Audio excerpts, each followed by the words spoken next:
nos domínios da mediunidade. Oitavo livro da coleção A Vida no Mundo Espiritual, ditado pelo espírito André Luiz e psicografado pelo médium brasileiro Francisco Cândido Xavier, em 1955. Capítulo 28. Efeitos físicos. 20 horas haviam soado no relógio terrestre, quando entramos em acanhado apartamento, no qual se realizariam trabalhos de materialização. Tanto Hilário quanto eu não desejávamos encerrar a semana de estudos sem observar algum serviço dessa natureza, em companhia do assistente. De outra feita, acompanháramos experiência dessa ordem, assinalando-a em registro de nossas impressões em Missionários da Luz. Contudo, os ensinamentos de Aulus eram sempre expressivos e valiosos pelos fundamentos morais de que se revestiam, e suspirei pelo instante de ouvi-lo discorrer sobre os fenômenos físicos que nos propunhamos analisar. O recinto destinado aos trabalhos constituía-se de 2 peças, uma sala de estar ligada à estreita câmara de dormir. O aposento íntimo, transformado em gabinete, albergava o médium, um homem ainda moço, e na sala espalhavam-se 14 pessoas, aparentemente bem intencionadas, das quais se destacavam 2 senhoras doentes, que representavam o motivo essencial da reunião, de vez que pretendiam recolher a assistência amiga dos espíritos materializados. Indicando-as, falou o orientador, com grave entonação de voz: venho com vocês até aqui, considerando as finalidades do socorro aos enfermos, porque, embora sejam muitas as tentativas de materialização de forças do nosso plano, a Terra, com raras exceções, quase todas se desenvolvem sobre lastimáveis alicerces que primam por infelizes atitudes dos nossos irmãos encarnados. Só os doentes, por enquanto, no mundo, justificam a nosso ver o esforço dessa espécie, junto das raras experiências, essencialmente respeitáveis e dignas, realizadas pelo mundo científico em benefício da humanidade. Quiséramos alongar o entendimento, no entanto, renteando conosco, diversos obreiros iam e vinham, dando a perceber o início dos trabalhos daquela noite. A higienização processava-se ativa. O serviço reclamava cuidado. Segundo apontamentos recolhidos por nós, em outras ocasiões, aqui surgiam aparelhos delicados para a emissão de raios curativos. Acolá se efetuava a ionização do ambiente com efeitos bactericidas. Alguns encarnados, como habitualmente acontece, não tomavam a sério as responsabilidades do assunto e traziam consigo emanações tóxicas, oriundas do abuso de nicotina, carne e aperitivos, além das formas pensamentos menos adequadas à tarefa que o grupo devia realizar. Atento ao estudo, Aulus recomendou-nos centralizar a atenção no gabinete do médium. Obedecemos. Ao redor, laboriosa atividade seguia adiante. Dezenas de entidades bem comandadas e evidenciando as melhores noções de disciplina articulavam-se no esforço preparatório. O instrumento medianímico já havia recebido eficiente amparo no campo orgânico. A digestão e a circulação, tanto quanto o socorro às vísceras, já eram problemas solucionados. Dispensar-nos-emos de maior rigor descritivo, porquanto, em outras páginas, a materialização, de acordo com as nossas possibilidades de expressão, mereceu-nos meticuloso exame no que respeita às substâncias, associações, recursos e movimentos do plano espiritual. Agora, interessava-nos a mediunidade em si. Intentávamos analisar-lhe o comportamento em suas relações com o ambiente e as pessoas. E, para isso, a nosso parecer, Nenhuma ocasião melhor que aquela em que dispunhamos da colaboração segura de um amigo competente e devotado qual o instrutor que nos acompanhava solícito. Apagada a luz elétrica e pronunciada a oração de início, o agrupamento, como de praxe, passou a entoar hinos evangélicos para equilibrar as vibrações do recinto. Colaboradores desencarnados extraíam forças de pessoas e coisas da sala, inclusive da natureza em derredor, que casadas aos elementos de nossa esfera faziam da câmara mediúnica precioso e complicado laboratório, correspondendo à atuação magnética dos mentores responsáveis. Desdobrou-se o médium, afastando-se do veículo físico, de modo tão perfeito que o ato em si mais se me afigurava a própria desencarnação, porque o corpo jazia no leito, como se for um casulo de carne, largado e inerte. O veículo físico, assim prostrado, sob o domínio dos técnicos do nosso plano, começou a expelir o ectoplasma, qual pasta flexível, à maneira de uma geleia viscosa e semilíquida através de todos os poros e, com mais abundância, pelos orifícios naturais, particularmente da boca, das narinas e dos ouvidos, com elevada percentagem a exteriorizar-se igualmente do tórax e das extremidades dos dedos. A substância, caracterizada por um cheiro especialíssimo que não conseguimos descrever, escorria em movimentos reptilianos, acumulando-se na parte inferior do organismo medianímico, onde apresentava o aspecto de grande massa protoplásmica, viva e tremulante. Companheiros nossos prestavam carinhosa assistência ao médium separado da vestimenta física, como se ele for um doente ou uma criança. À margem da ação, a luz esclareceu prestimoso. O ectoplasma está em si tão associado ao pensamento do médium quanto as forças do filho em formação se encontram ligadas à mente maternal. Em razão disso, toda cautela é indispensável na assistência ao medianeiro. Hilário, que ouvia, reverente, indagou. Tal cuidado decorre da possibilidade de inconveniente intervenção do médium nos trabalhos. Exatamente. E Alus prosseguiu. Se pudéssemos contar com mais ampla educação do instrumento, de certo menos teríamos a temer, de vez que a própria individualidade do servidor colaboraria junto de nós, evitando-nos preocupações e contratempos prováveis. A materialização de criaturas e objetos de nosso plano, para ser mais perfeita, exige mais segura desmaterialização do médium e dos companheiros encarnados que o assistem, porque, por mais nos consagremos aos trabalhos dessa ordem, estamos subordinados à cooperação dos amigos terrestres, assim como a água, por mais pura, permanece submetida às qualidades felizes ou infelizes do canal por onde se escoa. Isso nos deixa entrever, acentuou meu colega, que o pensamento mediúnico pode influir nas formas materializadas, mesmo quando essas formas se encontrem sob rigoroso controle de amigos da nossa esfera. Sim, confirmou o assistente, ainda quando o médium não consiga senhoreá-las de todo, pode perturbar-lhes a formação e a projeção, prejudicando-nos consequentemente o serviço. Daí o impositivo da completa isenção de ânimo por parte de quantos se devotam a semelhantes realizações. Hilário, não obstante satisfeito, continuou ponderando.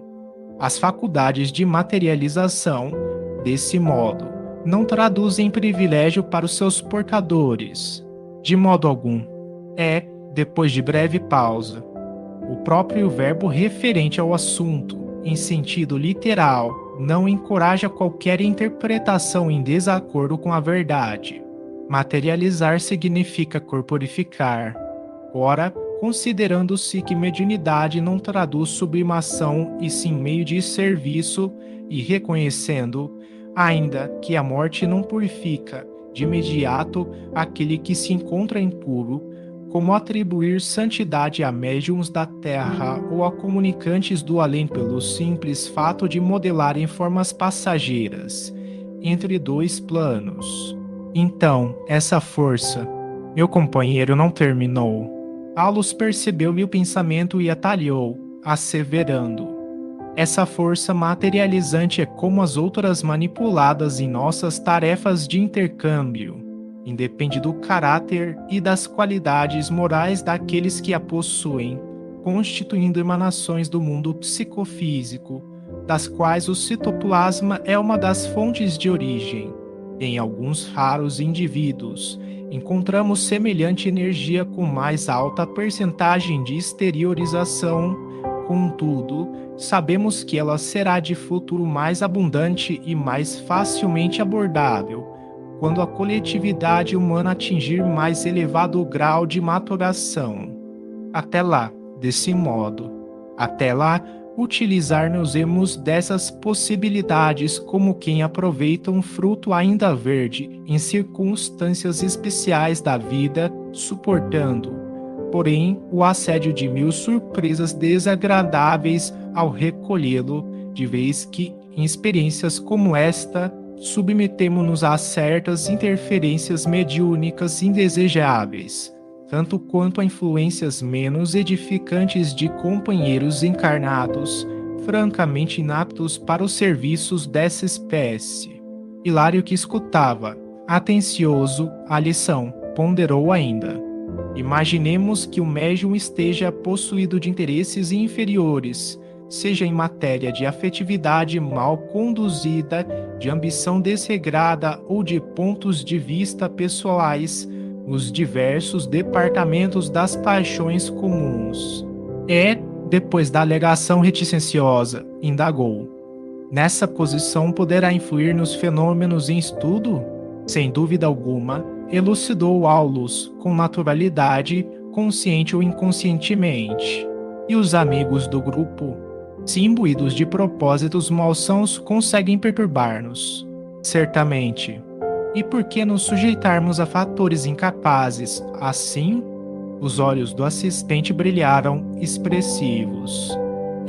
Afagando o meu colega, Aulus falou com sensatez: não diga fatores incapazes, digamos fatores incipientes.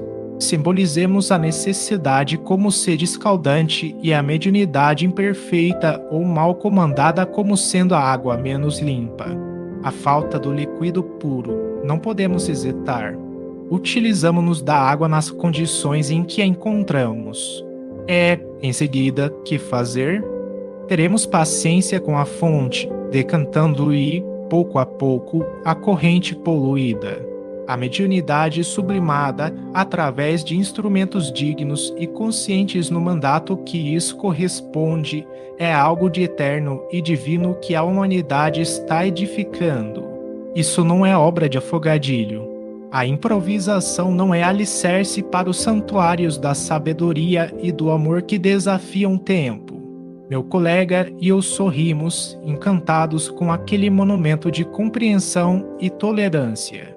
Em derredor, grande massa de substância ectoplásmica leitosa prateada, da qual se destacavam alguns fios escuros e cinzentos, amontoava-se abundante. Técnicos de nosso plano manipulavam-na com atenção. Aulus fixou a paisagem de trabalho ativo e explicou-nos: aí temos o material leve e plástico de que necessitamos para a materialização. Podemos dividi-lo em 3 elementos essenciais, em nossas rápidas noções de serviço, a saber, fluidos A, representando as forças superiores e sutis de nossa esfera, fluidos B, definindo os recursos do médium e dos companheiros que o assistem, e fluidos C, constituindo energias tomadas à natureza terrestre. Os fluidos A podem ser os mais puros e os fluidos C podem ser os mais dóceis. No entanto, os fluidos B, nascidos da atuação dos companheiros encarnados e, muito notadamente, do médium são capazes de estragar-nos os mais nobres projetos.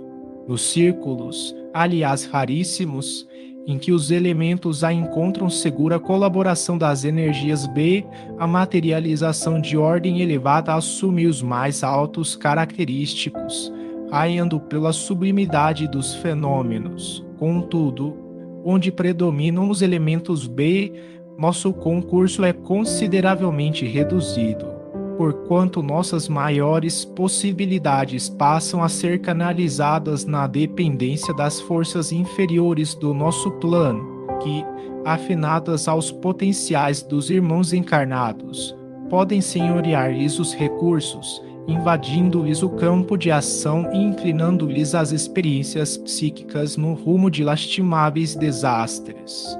As elucidações não poderiam ser mais claras. Dispunhamos-nos a prosseguir no entendimento.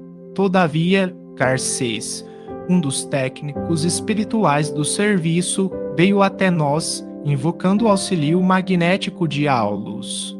O campo fluídico na sala se fizera demasiado espesso.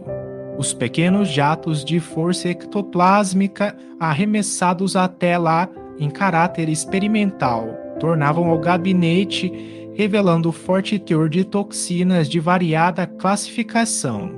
As 14 pessoas assembleadas no recinto eram 14 caprichos diferentes. Não havia ali ninguém com bastante compreensão do esforço que se reclamava do mundo espiritual e cada companheiro, ao invés de ajudar o instrumento mediúnico, pesava sobre ele com malditas exigências. Em razão disso, o médium não contava com suficiente tranquilidade. Figurava-se-nos um animal raro acicatado por múltiplos aguilhões, tais os pensamentos descabidos de que se via objeto. Não atingiremos, então, a materialização de ordem superior, falou o assistente, algo preocupado. De modo algum, informou o Garcês com desapontamento. Teremos tão só o médium desdobrado, incorporando a nossa enfermeira para socorro às irmãs doentes. Nada mais. Não dispomos do concurso preciso. Aulus atendeu à solicitação que era dirigida e auxiliou magneticamente a transferência de certo coeficiente de energias do vaso físico ao corpo perispiritual, que se mostrou vivamente reanimado.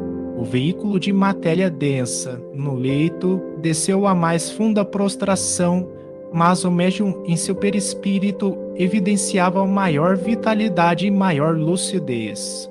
Amigos espirituais envolveram no extenso roupão ectoplásmico e a enfermeira uniu-se a ele, comandando-lhe os movimentos.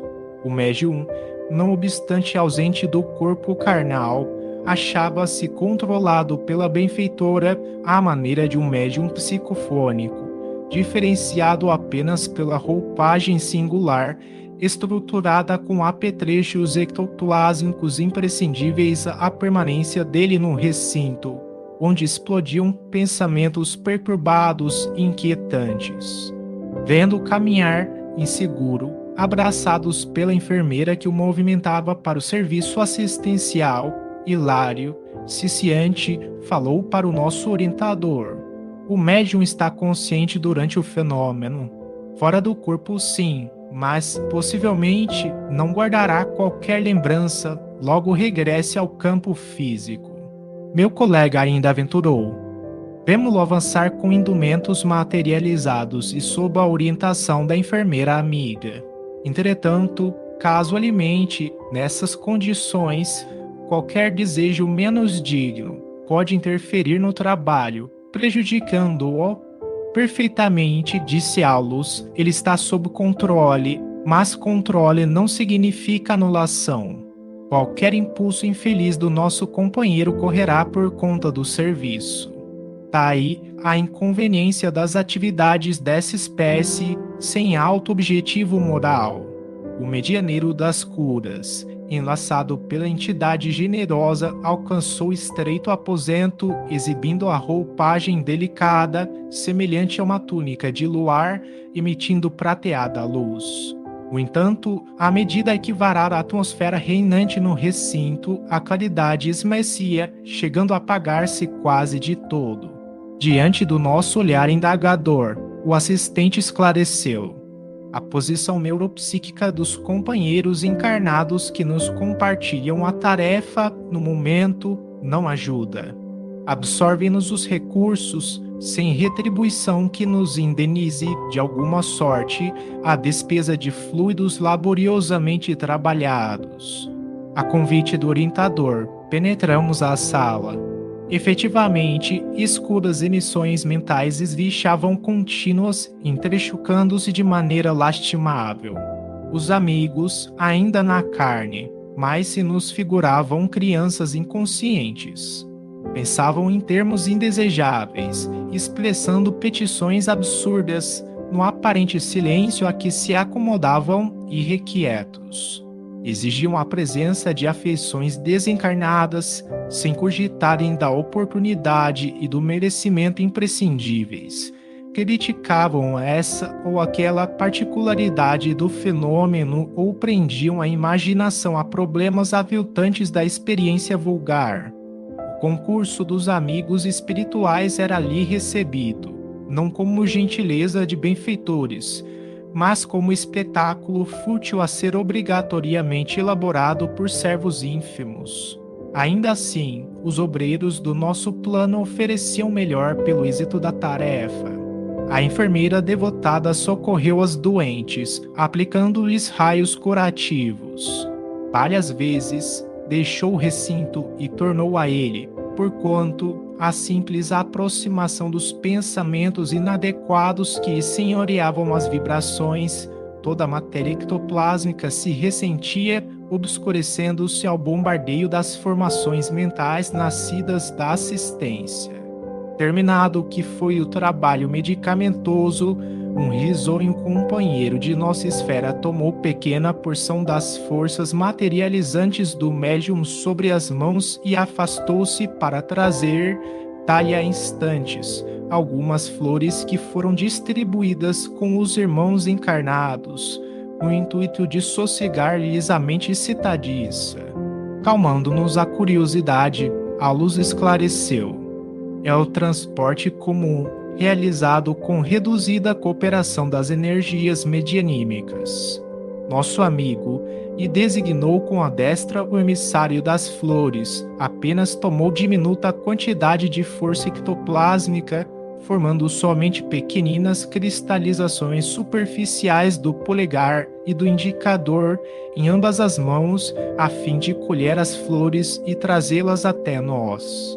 É importante observar, disse Hilário, a facilidade com que a energia ectoplásmica atravessa a matéria densa, porque o nosso companheiro, usando-a nos dedos, não encontrou qualquer obstáculo na transposição da parede. Sim, comentou o instrutor, o elemento sob nossa vista é extremamente sutil e, aderindo ao nosso modo de ser, adquire renovada afeição dinâmica. E se fosse o médium objeto do transporte, traspassaria a barreira nas mesmas circunstâncias? Perfeitamente, desde que esteja mantido sob nosso controle, intimamente associado às nossas forças, porque dispomos entre nós de técnicos bastante competentes para desmaterializar os elementos físicos e reconstituí-los de imediato, cônscios da responsabilidade que assumem. E sorrindo, você não pode esquecer que as flores transpuseram tapume de alvenaria, penetrando aqui com semelhante auxílio. De idêntica maneira, caso encontrássemos utilidade num lance dessa natureza, o instrumento que nos serve de base ao trabalho poderia ser removido para o exterior com a mesma facilidade. As cidadelas atômicas, em qualquer construção da forma física, não são fortalezas maciças, qual acontece em nossa própria esfera de ação. O espaço persiste em todas as formações e, através dele, os elementos se interpenetram. Chegará o dia em que a ciência dos homens poderá reintegrar as unidades e as constituições atômicas, com a segurança dentro da qual vai aprendendo a desintegrá-las. Logo após, os amigos presentes, sempre interessados em acordar os irmãos encarnados para as realidades do espírito, acomodaram o médium religando-o ao corpo carnal. O rapaz esfregou o rosto e, estremunhado, contudo, sob a atuação de passes calmantes, arrojou-se de novo à hipnose profunda. Forças ectoplásmicas recomeçaram a surgir das narinas e dos ouvidos, revitalizadas e abundantes. Alguns companheiros passaram a compartimento vizinho, seguidos por nós. Nesse aposento, sobre pequeno fogão elétrico, grande balde de parafina fervente requisitava-nos a atenção. Um amigo de semblante simpático cobriu a destra com a pasta dúctil que manava fartamente do médium e materializou-a com perfeição, mergulhando-a, logo após, na parafina superaquecida, deixando aos componentes da reunião um primoroso molde como lembrança. Uma jovem que nos saudou, cordial, trabalhou igualmente o ectoplasma, modelando 3 flores que, submersas no vaso, ficaram, depois, em mesa próxima para os assistentes, à guisa de doce recordação daquela noite de tolerância e carinho. Afeiçoados da casa trouxeram do exterior diversas conchas marinhas, em que se viam delicados perfumes que se volatizaram no recinto em vagas deliciosas. Reparando que os tarefeiros espirituais submetiam o instrumento medianímico a complicadas operações magnéticas, através das quais a substância materializante era restituída ao corpo físico, inteiramente purificada, crivamos o instrutor de questões e perguntas. Realmente todas as pessoas na Terra possuíam consigo a energia que examinávamos? Seria lícito esperar no futuro mais amplas manifestações dela? Essa força era invariavelmente influenciável ou, em alguma circunstância, conseguia organizar-se por si? Aulus deixou aos demais obreiros as medidas atinentes à fase terminal dos trabalhos e elucidou. O ectoplasma está situado entre a matéria densa e a matéria perispirítica, assim como um produto de emanações da alma pelo filtro do corpo, e é recurso peculiar não somente ao homem, mas a todas as formas da natureza. Em certas organizações fisiológicas especiais da raça humana, comparece em maiores proporções e em relativa madureza para a manifestação necessária aos efeitos físicos que analisamos. É um elemento amorfo, mas de grande potência e vitalidade. Pode ser comparado à genuína massa protoplásmica, sendo extremamente sensível, animado de princípios criativos que funcionam como condutores de eletricidade e magnetismo, mas que se subordinam invariavelmente ao pensamento e à vontade do médium que os exterioriza ou dos espíritos desencarnados ou não que sintonizam com a mente mediúnica, senhoreando-lhe o modo de ser. Infinitamente plástico, dá forma parcial ou total às entidades que se fazem visíveis aos olhos dos companheiros terrestres ou diante da objetiva fotográfica, dá consistência aos fios, bastonetes e outros tipos de formações visíveis ou invisíveis nos fenômenos de levitação e substancializa as imagens criadas pela imaginação do médium ou dos companheiros que o assistem mentalmente afinados com ele. Exige-nos, pois, muito cuidado para não sofrer o domínio de inteligências sombrias, de vez que manejado por entidades ainda cativas de paixões deprimentes poderia gerar clamorosas perturbações. E, apontando o mediador que despertava sonolento, enunciou: nosso amigo, polarizando as energias do nosso plano, funciona como entidade maternal de cujas possibilidades criativas os espíritos materializados totalmente ou não retiram os recursos imprescindíveis às suas manifestações, sendo, a prazo curtíssimo, autênticos filhos dele. Assinalando a conceituação, Hilário falou entusiástico. Isso dá a entender que nas forças geradoras extravasadas do médium e dos cooperadores de nossa esfera poderemos surpreender igualmente os princípios fundamentais da genética humana, em figurações que a ciência terrena ainda não conhece. Sim, sem dúvida, confirmou o assistente, os princípios são os mesmos, embora os aspectos sejam diferentes, o futuro nos reserva admiráveis realizações nesse ponto. Trabalhemos e estudemos. Nossas disponibilidades de tempo, contudo, haviam terminado. E, por isso, Aulus encerrou a notável conversação, convidando-nos a voltar.